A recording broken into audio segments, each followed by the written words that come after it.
Salam müəllimlər, sınaq 19-un izahlarına baxırıq. Çevrəsinin uzunluğu 25.812 kilometr olan paralel üzərində yerləşən A məntəqəsi 6-cı saat qurşağının şərq sərhədində, B məntəqəsi isə 18-ci saat qurşağının qərb sərhədində yerləşir.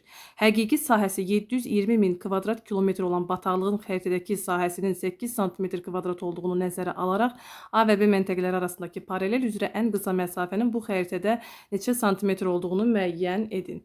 İlk öncə biz 6-cı saat qurşağının şərq sərhədini tapırıq. 6-nı 15-ə vuruq, 90 dərəcə şərq uzunluğu. Şərq sərhədi olacaq 7,5 üzərinə gələrək tapırıq 97,5 şərq uzunluğu. Daha sonra biz 18-ci saat qurşağının qərb sərhədini tapırıq. 24-dən 18 çıxırıq 6, vururuq 15-ə 90 dərəcə qərb uzunluğu. Qərb sərhədi deyirsə üzərinə 7,5 gələndə 97 dərəcə qərb uzunluğu. Bir dəfə aldıq 97 dərəcə şərq uzunluğu, birində də aldıq 97,5 qərb uzunluğu. Toplayanda olacaq 195 dərəcə. 365-dən də 195 dərəcəni çıxmalıyıq. Alınacaq 165 dərəcə. Daha sonra biz yada saxlayırıq 165 dərəcəni. Sonra burada çevrənin uzunluğu verib 25.812 kilometr. 360 dərəcəyə bölürük, tapırıq 71,7. Bilirsiniz də 50 dərəcəli paralelin qiymətidir. Və biz 71,7-ni vurmalıyıq 165 dərəcəyə. Taparıq 11.830,5. Sonra burada verib bizə həqiqi sahə 720, xəritə sahəsi 8 sm. Miqyası tapmaq üçün ilk öncə biz həmin 720 mini bölməliyik 8-ə, taparıq 90 min. Kökdən də çıxar. Çünki sahə olduğuna görə miqyas kvadratı yüksəlir axı. Və bu zaman biz 90 mindən kök alarıq 300 kilometr. Və biz 11.830,5-i bölməliyik 300 kilometrə. Alarıq 39 tam yuvarlaqlaşdırsaq 9,4 olacaq. Yəni A variantı olacaq. 2-yə baxırıq. 1 bölünsün. 1.200.000 miqyaslı xəritədə 45 sm kvadrat sahə tutan bataqlığın sahəsinin 12%-i qurudularsa, onun sahəsini hesablayın. İlk öncə biz 45-i vurmalıyıq miqyasın kvadratına. Yəni 144-ə. Alınacaq 6480. Burada deyir 12%-i qurudularsa, deməli bizə nə deyir? Onun sahəsini tapmağı deyir, bataqlığın. Deməli biz 100-dən 12-ni çıxarıq, alarıq 88%. Düzdürmü? Yəni qurudulmayıb da. Və biz 6480-i yenidən yazıram. 6480-i 88-ə vurub 100-ə bölməliyik. Taparıq. Tənasüblə də yaza bilərsiniz. Buradan alınacaq A variantı. Sual 3. Sxemdə fəsillər üzrə günəşin günorta vaxtı üfüqdə görüntüləri əks olunmuşdur.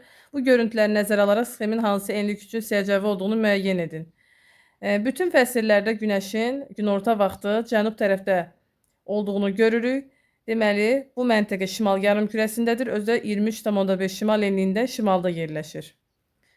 Məktəb dərsliyində də yaxınlaşdıraq. Bu, yəni günəşin üfüqdə hərəkətini görürük.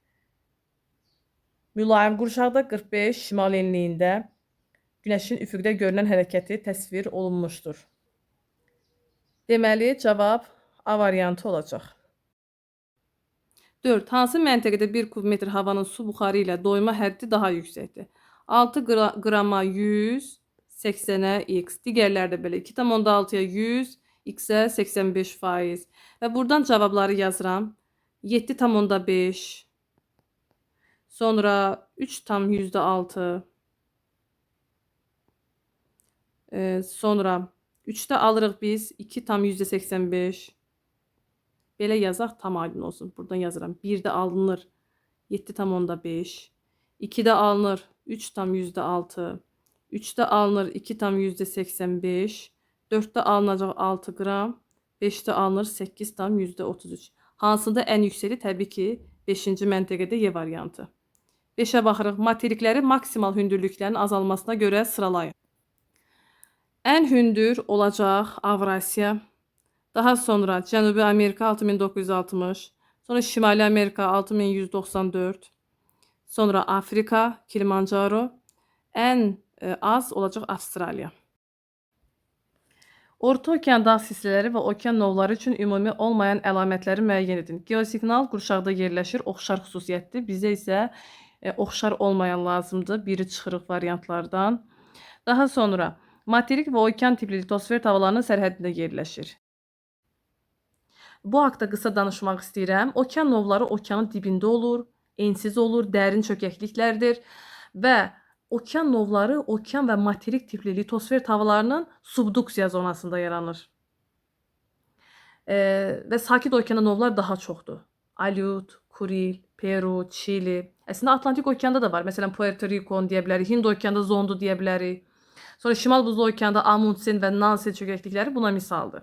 Amma ən çox sakit okeandadır. Amma ən dərini sakit okeanda yerləşir Marian çökəkliyi 11022 metr. Orta okean dağ silsiləsi okeanın dibində yerləşən dağlardır. Bu isə okean tipli litosfer havalarının ayrılmaz zonasında formalaşır. Amma novlar üçün dedik ki, materik və okean. Ona görə də bu xüsusiyyət oxşar xüsusiyyət olmayacaq. Yəni daha sonra bazalt qatı mövcuddur, hər ikisində olacaq. Okean yer qabığının daha qalın hissələrdə orta okean dağ silsilələri, yəni, amma okean novları isə nazik olacaq. Litosfer havalarının üfüqi hərəkəti nəticəsində formalaşmışdır. Hər ikisinə aiddir. Burada fərqləndirici xüsusiyyətlər 2 və 4 olacaq. 7-ci suala baxırıq. Doğru fikirləri müəyyən edin. Uluru massivinin yerləşdiyi materikdə seismik cəhətdən fəal ərazilər mövcuddur. Avstraliyada fəal ərazilər mövcud deyil. Cavan dağ yoxdur. Buzlaq yoxdur. Zəlzələ vulkan baş vermir. Bu yanlış ifadədir. Nikaragua gölü tektonik mənşəlidir. Elə Nikaragua ölkəsində yerləşir. Doğru ifadə. Amazon çayının uzunluğu Maranyon və Ucayali çaylarının qovuşduğu ərazidən hesablanır. Doğru ifadə. Şimali Amerikada yerləşən böyük göllərdən yalnız Michigan ABŞ-Kanada sərhədində yerləşmir. Bu ifadə doğrudur, çünki Michigan yalnız ABŞ ərazisində yerləşir. Qalan göllər isə ABŞ-Kanada sərhədi demək olar. 2-3 doğrudur. Daha sonra Gilançayın mənbəyi Dərələyə silsiləsinə deyil də Zəngəzur silsiləsi olmalıdır və Naxçıvanda buzlarla qidalanan yeganə çaydır. Ordubaddan keçir. Şimali Amerika və Afrika materiklərində qırmızı sarı torpaqlara rast gəlinmir. Əksinə rast gəlinir. Şimali Amerikada da var. Dəyişkən rütubətli meşələr təbii zonasında, Madagaskar adasında qırmızı sarı torpaqlar mövcuddur. A variantı olacaq 7-də. 8-ə baxırıq. Cədvəldə verilən dağların hansılarının yerlərini dəyişsək, onların mütləq hündürlüklərinin düzgün azalma sırasını müəyyən etmək olar. İndi gəlin bu dağların hündürlüklərini yazaq. Kulunun dağları 7723, Sayan dağları 3491, Altay dağları 4506, Skandinaviya 2469, Böyük Sarıcı 2228. Gördüyünüz kimi 2 ilə 3-ün yerini dəyişməliyik. Yəni Altay və Sayan dağlarını, çünki Altay dağları Sayan dağlarından hündürdür. Cavab A variantı. Hansı dağ zirvələri arasında atmosfer təzyiqi fərqi daha böyükdür? Qapıcığın hündürlüyü 3904 çıxılsın. Qazangöl dağ 3829. Alınacaq 76. Daha sonra burada Qızılboğaz olacaq 3581 çıxılsın 3550. Burada fərq olacaq 31. Tufandağ 4191 çıxılsın 4126. Fərq olacaq 65.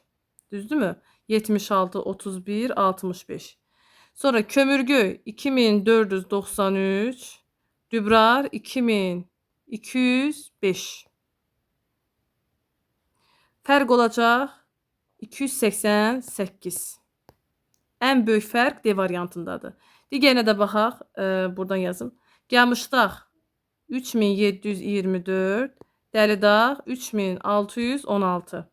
Burada da alınır 3616. 108. Ən çox fərq D variantında olacaq, Kömürgöy və Dübrana. Əhalinin sayı 100 milyon nəfərdən çox olan ölkələri seç. Ümumiyyətlə 100 milyon nəfərdən çox olan ölkələrin adını çəkirəm. 1 milyarddan çox olan Hindistan, Çin ilk sıradadır. Daha sonra 300 milyondan çox ABŞ-dır. Bundan başqa 200 milyondan çox olan ölkələr İndoneziya, Braziliya, Pakistan olacaq. Hətta Nigeriyanı da demək olar Afrikada. İndi baxaq burada Nigeriyanın adını çəkdi, Pakistanın adını çəkdi, İndoneziyanın. Düzdürmü? Artıq sualın doğru cavabı bəllidir. 1, 3, 5 olacaq. B variantı. Digər ölkələr də var. Məsələn, Yaponiya, Meksika, Efiopiya, Bangladeş, Rusiya, Filippin. Bu ölkələrdə də əhalinin sayı 100 milyon nəfərdən çoxdur. 11-ə baxırıq. Müvafiq olaraq ən az və ən çox albedoya malik olan səth ördükləri. Ən az olacaq su, ən çox buz. Yəni 2 və 4. 12-yə baxırıq. Xəritə sxemaya əsasən rəqəmlərə müvafiq gələn çayları müəyyən edin. Portuqaliyanın paytaxtı Lissabondan keçən Taxo çayı. Daha sonra İspaniyadan Aralıq dənizinə tökülən Ebro çayı. İtaliyanın ən uzun çayı Padan ovalığından keçən Adriatik dənizinə tökülən Po çayı olacaq. 13. Doğru fikirləri müəyyən edin. Cook boğazı subduksiya zonasında yerləşir. Bu ifadə doğrudur. Yəni Yeni Zelandiya subduksiya zonasındadır. Sakit və Hind okeanlarında daxili dənizlər mövcud deyil. Hind okeanı daxili dəniz var, Qırmızı dənizdə, amma Sakit okeanda yoxdur. Bu ifadə yanlış. Mərcan və Tasman dənizləri mülayim işıqlanma qurşağında yerləşir. Yanlışdır. Mərcan tropik işıqlanma qurşağında yerləşdiyi halda Tasman dənizi mülayim işıqlanma qurşağında yerləşəcək. Okean cərəyanları istilik qurşaqlarının sərhədlərinin formalaşmasına təsir edir.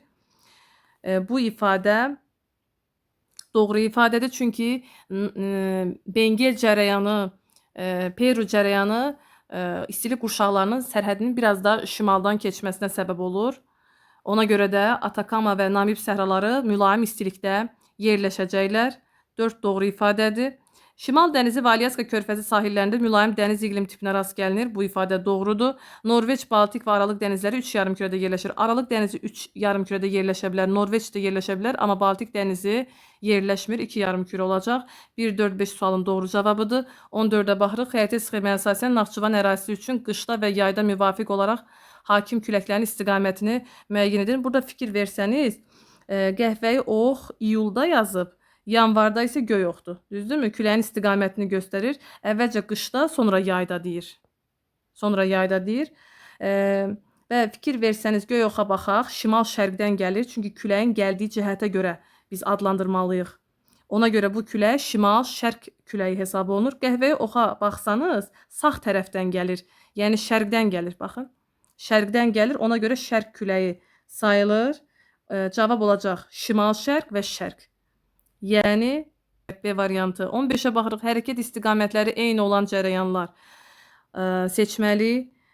Məsələn, Bengel cərəyanı şimala, Kanar cənubadır. Anı çıxarıq. Sonra Braziliya cərəyanı cənuba, Şərqi Avstraliya.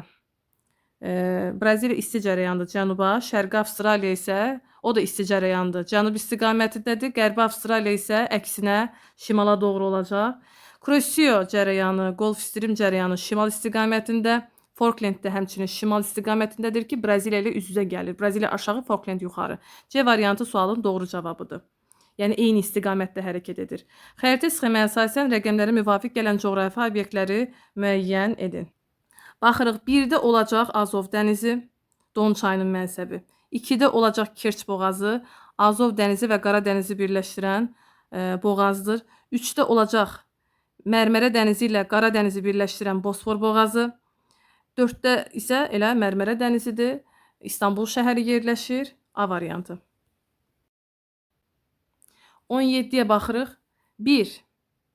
Fin körfəzinə tökülən Neva çayıdır. Sankt-Peterburq şəhərindən keçir. Neva çayı Ladoqa gölündən başlayır. Onega gölündən Ladogaya axan çay Sivir çayıdır. Yəni 3-də Sivir olacaq, 4-də isə Onega gölü olacaq. 5 isə Onegadan Ağdənizi əlaqələndirən Belamor kanalıdır ki, Azərbaycanın da Şimal Buzlu okeana çıxışını təmin edir. 18. Yəni burada A variantı doğru cavabdır. 18-ə baxırıq. Xəritə sxemaya əsasən hərflərlə ifadə olunan çaylar üçün aşağıdakı fikirlərdən hansıları doğrudur? Deməli 4 olacaq Colorado çayı. Nəyə görə? Çünki Kaliforniya körfəzinə axır. B isə Rio Grande çayıdır. Sərhəd çayı hesab olunur. Meksika körfəzinə axacaq. İlk öncə baxırıq. A çayı öz mənbəyini Qayalı dağlarının qərb yamaclarından götürür və Kaliforniya körfəzinə doğru ifadə. B çayı Şimali Amerikanın 3-cü ən uzun çayıdır. Rio Grande ABŞ-Meksika sərhədindən axan çaydır. Bu 2 də doğru olacaq. A çayının üzərində ABŞ-ın ən böyük seyisi olan Grand Coulee inşa edilmişdir. Xeyr, Grand Coulee Kolumbiya çayının üzərindədir. O da Colorado çayı kimi qərb istiqamətində axan çaydır. Kanyonlara görə fərqlənir, amma ən böyük seys Grand Coulee Kolumbiya çayı üzərindədir. Amma böyük kanyon deyərkən Colorado çayı nəzərdə tutulur. 3 yanlışdır. B çayı öz mənbəyini Itasca gölündən götürür. Itasca gölündən mənbəyini götürən çay Mississippi çayıdır. 4 də yanlışdır. A çayının yatağında dünyanın ən böyük kanyonu formalaşmışdır. Bu ifadə doğrudur. İndi dedik. 5 doğrudur. Artıq sualın cavabını biz görürük. B çayının mənsəbində Aralıq dənizi iqlim tipi şəraitində cod yarpaqlı həmişəyaşıl meşə kolluqlar formalaşmışdır ifadəsi yanlışdır. Çünki Rio Grande çayında biz çöl zonasını da hətta görə bilərik, amma cod yarpaq meşə və kolluqlar orada olmaz. 1, 2, 5 sualın doğru cavabıdır. 19-a baxırıq. Xəritə sxemdə təsvir olunmuş coğrafi obyektlərdən hansının yeri səhv göstərilmişdir? 1. Candar göldür. Təbii ki, Gürcüstanla sərhəddə yerləşən Axmaz Axarlı göldür. 2.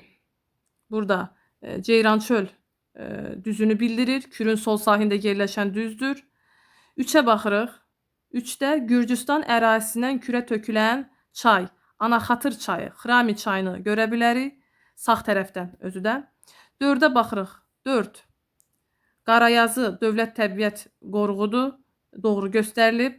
Amma 5-i burada yazılıb Bakı-Qazax magistral avtomobil yolu. Bakı-Qazax-Kür çayının sağ tərəfindən keçir. Burası sol tərəfdə. Ona görə yanlış yeri göstərilib. 20-yə baxırıq. Bas boğazını Torres boğazından fərqləndirən xüsusiyyətləri müəyyən edin. Deməli, sahilində materikin ucqar nöqtələrindən biri yerləşir.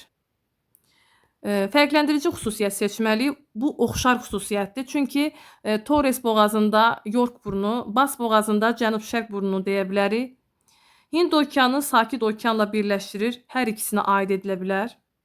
Sahil boyu ərazilərdə codyarpaqlı həmişəyaşıl meşə və kolluqlar bu Bas boğazı üçün doğrudur. Torres boğazı üçün deyil.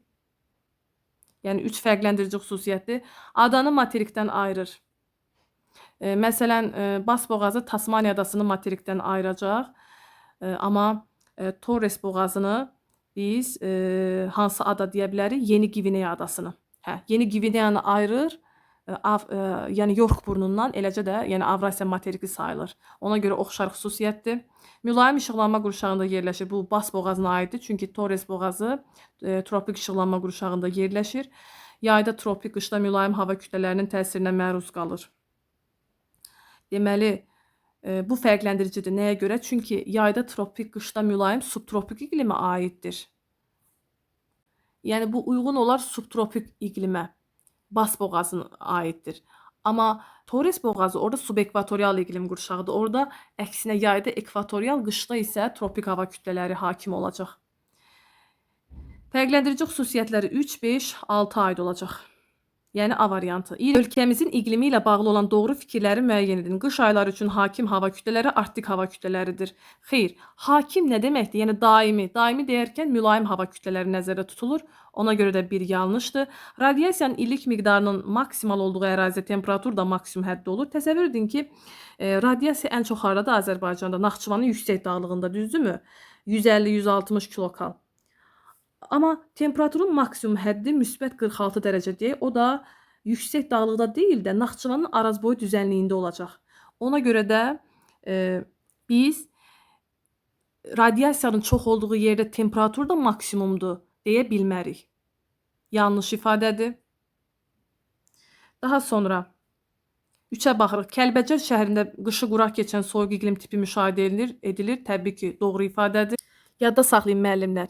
İstər Kəlbəcər şəhəri olsun, Xankəndi şəhəri, Şuşa şəhəri Bunlar, bu şəhərlər eyni iqlim tipində yerləşir. Yəni qışı quraq keçən soyuq iqlim tipində yerləşəcək. 3 doğru ifadədir. Bütün qonşu ölkələrlə sərhədimizdə yarımsəhra və quru çöl iqlim tipinə rast gəlinir. Bəli, məsələn Rusiya ilə sərhəddə Samur dəvətçi tərəfdən ola bilər. Ceyrançöl, Acınahur yarımsəhra, Gürcüstan. Sonra Ermənistanla sərhəddə yarımsəhra yerləşir. Məsələn Zəngilan tərəfdə, İran tərəfdə elə Beyləqan, İmişli, Biləsu var. Deyə bilər. Yəni bütün sərhəd Türkiyə ilə sərhəddə də yarımsəhra quru çöl var. Naxçıvanın Arazboy düzənliklərini misal göstərmək olar.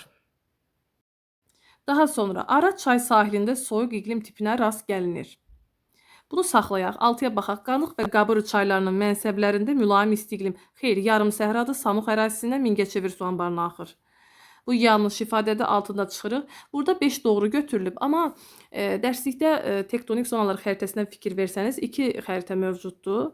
Birində göstərilir, birində göstərilmir. Mənim fikrimcə Araz çayının əgər su toplayıcı desə, soyuq iqlimə rast gəlinir. Amma sırf Araz çayının sahilində isə soyuq iqlim tipinə rast gəlinmir. Amma burada doğru götürülüb. Belə. 22-yə baxırıq. Sxemdə verilib Naxçıvanda olan landşaftlar hündürlüyə doğru biz sıralamalıyıq. Əslində sıralanıb biz baxaq görək hansını yerini dəyişsək doğru alınar. Burada fikir versəniz, dağ çöl gəlib sonra yuxarıda quru çöl. Əksinə quru çöl aşağıda gəlməlidir. Sonra onun üzərində yuxarıda dağ çöl gəlməlidir. Yəni 2 ilə 3-ün yerini dəyişmək lazımdır. 23-ə baxırıq. Doğru fikirləri müəyyən edin. Burada baxaq şimal yarımkürəsində quru səthinin sahəsi su səthinin sahəsindən daha kiçikdir. Bu ifadə doğrudur.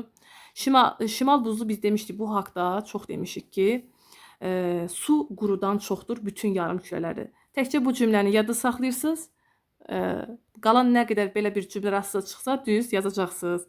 Deməli biri doğru götürdük. Şimal buzlu okeanın dibə qədər donmamasının əsas səbəbi bu okeanın dibində baş verən endogen proseslərin intensiv olması. Yəni zəlzələ, vulkan, suyun donmamasına təsir göstərə bilər sizcə? Biz bilirik ki 5-10 dərəcə şimal enlikləri arasında okean suları daha çox qızır. Düzdürmü? Orta illik temperaturda çox olur axı okean suyunun. Və tropik enliklərə günəş işığı çox düşsə də əsas hissəsi buxarlanmaya sərf olunur.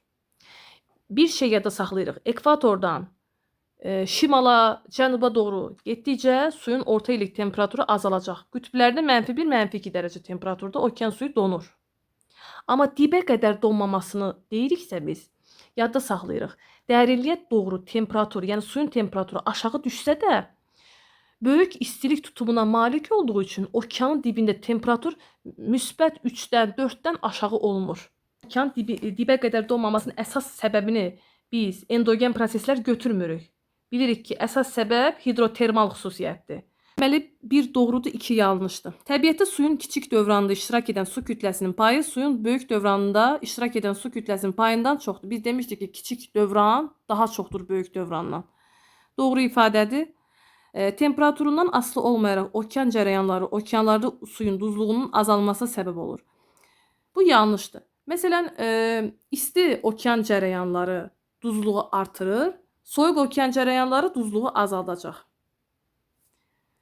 Okeanlarda buxarlanma ilə buxarlanma qabiliyyəti arasında ən böyük fərq tropik enliklərdədir. Xeyr, ən kiçik fərq tropik enliklərdədir, tropik dənizdə özü də.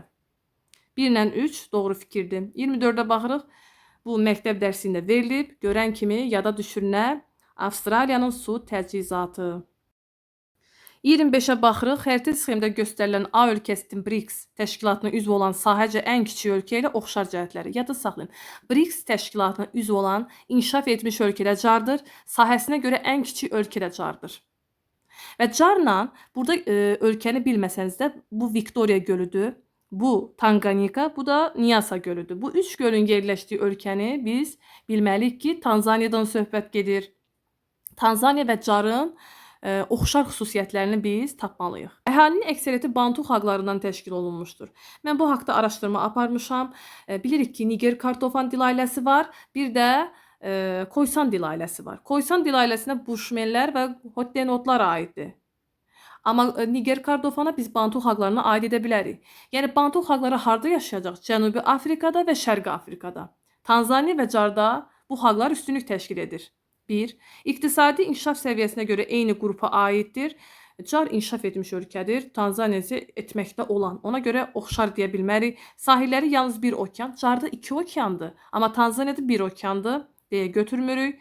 2 ilə 3-ü variantlarda çıxırıq. 1 olacaq. Artıq cavabımız hazırdır, yəni. Əhalinin əksəriyyəti iqtisadiyyatın 1 və 2-ci sektoruna aiddir. İnkişaf etmiş ölkələrdə 3-cü sektorda üstünlük təşkil edir. 4 yəni fərqləndirici xüsusiyyətdir. Çıxırıq. İxracatında xam mal məhsulları üstünlük təşkil edir. 5 olacaq. Ərazisindən axan çaylar 2 okean hövzəsinə aiddir. Tanzaniyada da, Carda da çaylar 2 okeandır. Carı həm özü 2 okean sahilindədir, həm çayları da. Tanzaniya necə olur? Çünki Tanzaniyada göllər yerləşir. Həmin göllərdən başlayan çaylar var ki, Atlantik okeanı ilə əlaqələndirir. Ona görə Tanzaniyanın çayları 2 okean hövzəsi olacaq. 6 olacaq. 1, 5, 6 sualın doğru cavabıdır. 26-ya baxırıq, məsələdir. Eyni meridian üzərində, lakin müxtəlif yarımkürələrdə yerləşən A və B məntəqələrində il ərzində günəş şüalarının günorta vaxtı minimum düşmə bucağı 62 dərəcədir. Bu məntəqələr arasındakı ən qısa məsafənin şimal və cənub tropik xəttləri arasında qalan ən qısa məsafənin 9,4 sm göstərildiyi xəritədə neçə santimetr olduğunu müəyyən edin. İlk öncə biz bilirik ki, tropik yəni işıqlanma 47 dərəcədir. Arada dərəcə fərqi 23,5, 23,5 cənub enli, şimal enli toplayanda 47 dərəcə. 47-ni də biz 111-ə vuranda 5217 kilometr tapmış oluruq. Və biz burada deyir ki, 9,4 santimetrdir şimal və cənub tropik xəttləri arasında qalan ən qısa məsafə. Biz 5217-ni 9,4-ə bölək. Tapırıq 555 kilometr. Yəni o da 5 dərəcə deməkdir. Daha sonra bizdə burada düşmə bucağı 62 dərəcə verib, minimum düşmə bucağı. Deməli 62 bərabərdir. Düsturu yerinə yazıb 90 çıxılsın. Enlik çıxılsın 23,5. Buradan biz 62 bərabərdir. 66,5 çıxılsın enlik. Və enliyi tapırıq biz 4,5 cənub enliyi. Məntəqələr fərqli yarımkürələrdə yerləşdiyi üçün 4,5-in üzərinə 4,5 gəlirik, alırıq 9 dərəcə. 9 dərəcədə 999 kilometr edir. Sonra biz xəritə məsafəsini tapmaq üçün biz 999-u bölməliyik 555-ə. 9-u 5-ə də bölə bilərsiniz. Yəni 9 dərəcə bölünsün 5 dərəcə də ola bilər və yaxud da ki bu formada da bölə bilərsiniz. Alınır 1,8 sm B variantı. 27-yə baxırıq. Doğru fikirləri müəyyən edin. Faydalı qazıntıların hasilatı, kənd təsərrüfatı, meşə tədarükü iqtisadiyyatın 1-ci sektoruna aiddir. Bu ifadə doğrudur. 4 sektor var ki, bu verilənlər 1-ci sektora aiddir. Yadda saxlayın. Meşə tədarükü deyərsə 1-ci sektordur, meşə sənayesi deyərsə 2-ci sektora aid edirsiniz. 2. Atakama və Gobi səhraları tropik iqlim qurşağında yerləşir. Gobi səhrası mülayimdə yerləşir, yanlışdır. Günəş sisteminin bütün planetlərinin peyki mövcuddur. Xeyr, Merkuri və Veneranın peyki yoxdur. Mülayim işıqlanma qurşağının sərhədlərinin formalaşması yerin orbit müstəvisinə meyillikdən asılıdır. Təbii ki, bu ifadə doğrudur. Yəni, meyillik dəyişəndə işıqlanma qurşaqlarının sahələri artır, azalır. Bununla bağlı çox tapşırıq etmişik. Bu doğru ifadədir. Balakən, Zaqatala, Şəki, İnzibati rayonları 2 xarici ölkə ilə sərhəddir. Balakən, Zaqatala qax ola bilər 2 ölkə, amma Şəki yalnız Rusiya ilə sərhəddə yerləşir, yanlışdır. Çayların müxtəlif mənsəb formalarına, yəni delta estuari olmalarına səbəb ayın yerə təsiridir ki, qabarma çəkilməni misal göstərmək olar. Qabarma olan yerdə delta yaranmaz. Cərəyan keçən yerdə delta yaranmaz. Və doğru ifadə C variantıdır. Yəni 1, 4, 6. 28-ə baxırıq. Cədvəldə demoqrafik siyasət əsasında aparılan çox məzmunlu tədbirlər öz əksini tapmışdır. Hansı siyasi tədbirlərin yerini dəyişsə cədvəl doğru olar. İnkişaf etmiş ölkələrdə aşağı doğumdur, demoqrafik böhrandır. Siyasətdəki doğum göstəricilərinin artırılması üçün nə etmək lazımdır? Baxaq. Deməli, müavinətlərin verilməsi doğrudur.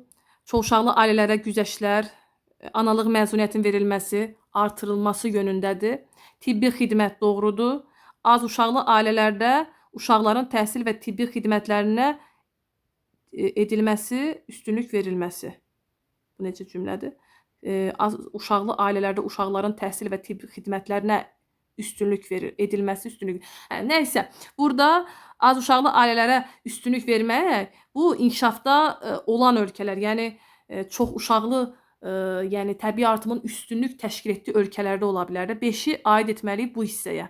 Yəni doğumu aşağı salmaq üçün, doğum göstəricilərini. Daha sonra bura baxaq. Nikah yaşını artırmaq aiddir. Yəni inkişaf etməkdə olan ölkələr bu siyasəti yerinə yetirir. Təbliğat, ali təhsil müəssisələrində təhsil alanların ailə qurmasının qarşısını almaq, körpələrini uşaq müəssisələrinə cəlb etmək. Bu aid olacaq inkişaf etmiş ölkələrə. Sonra ona baxırıq, uşağı az olan valideynlərə güzəştlərin edilməsi. Bu da doğum göstəricilərini aşağı salmaq üçün görülən tədbirlərdir. Yəni 5 ilə 9-un yerini dəyişdirmək lazımdır. A variantı. 29-a baxırıq. Dünya okeanda duzluğun zonal paylanmasını pozan amillər təbii ki, aysberglər, bol sulu çaylar və okean cərəyanlarıdır. Böyük Qafqaz təbii vilayəti üçün doğru olmayan fikirləri müəyyən edin. 1. Boz, bozqonur, düzən meşə, çəmən torpaqlarına rast gəlinir.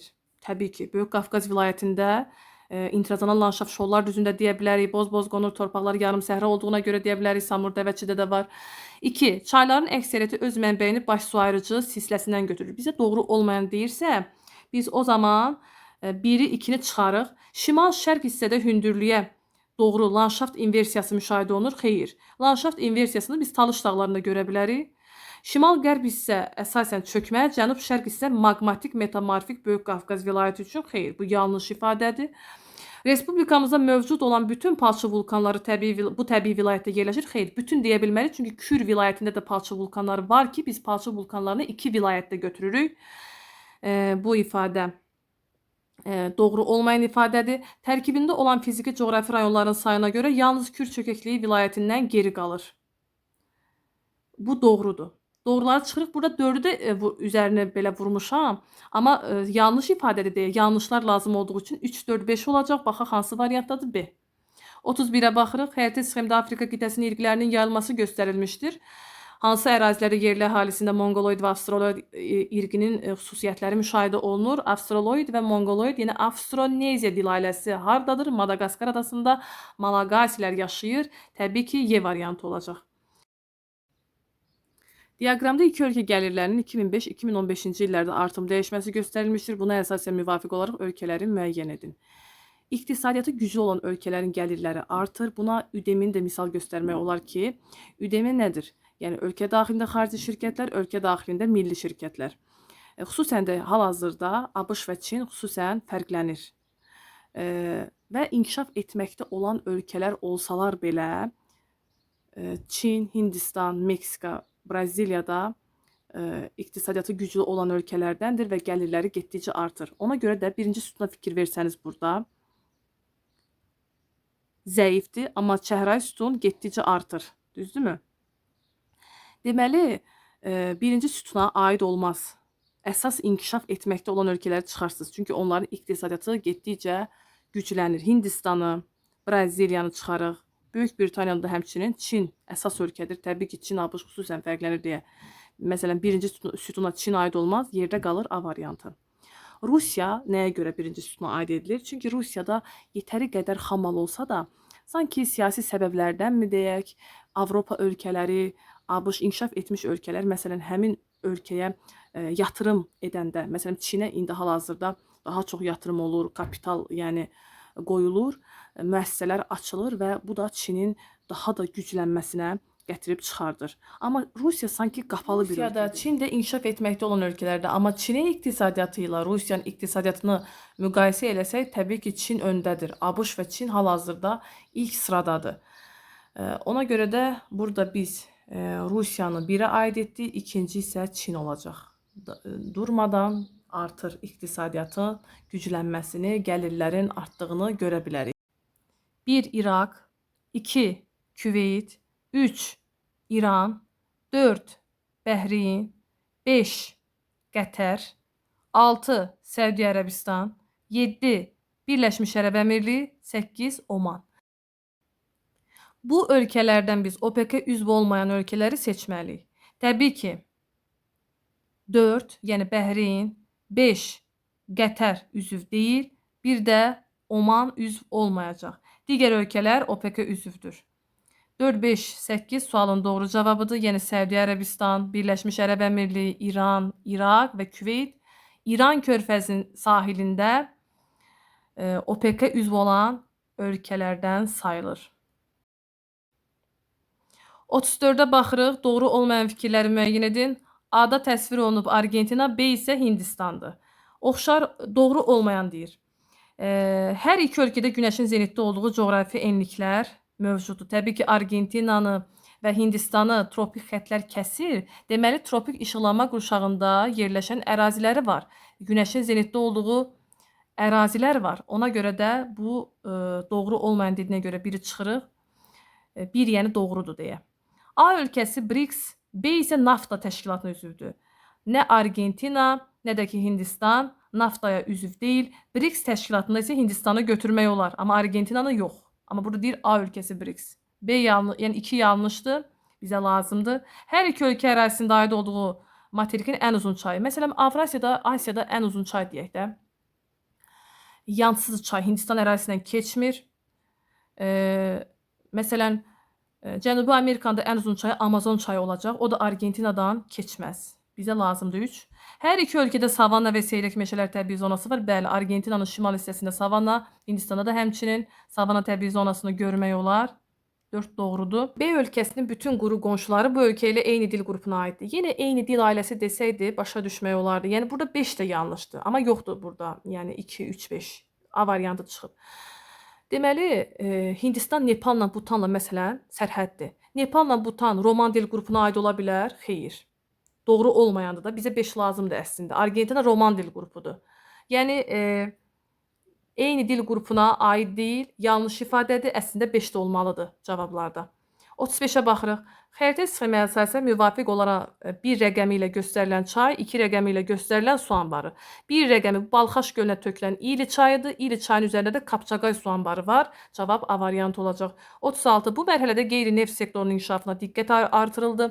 Gəncə alüminium, daşkəsən filiz saflaşdırma, Sumqayıt boru prokat, sintetik kauçuk zavodu, Mingəçevir Seysi, Bakı məişət kondisionerləri və digər iri müəssisələr fəaliyyətə başladı. Təbii ki, yəni ölkəmizin iqtisadi inkişafının hansı mərhələsidir? 3-cü mərhələsi C variantı olacaq.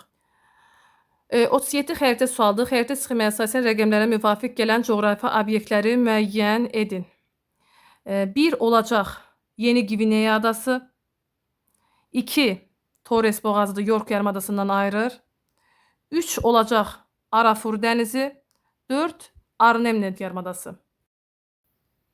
Sual 38. Qazax, Tovuz və Şirvan Salyan iqtisadi rayonlarının oxşar xüsusiyyətlərini müəyyən edin. Kür çayının hər iki sahilində yerləşirlər. Bəli, bu iki iqtisadi rayon yerləşəcək. Kür çayının hər iki sahilində kəsir. Çünki sənaye qovşağına malikdir. Şirvan Salyanda var. Məsələn, Gəncə Daşkəsən desəydi, Şirvan Salyanın ortaq xüsusiyyət hər ikisində əyikin olmasını biz götürə bilərdik. Amma Qazax, Tovuzda əyik yoxdur deyə ikiləri çıxarıq.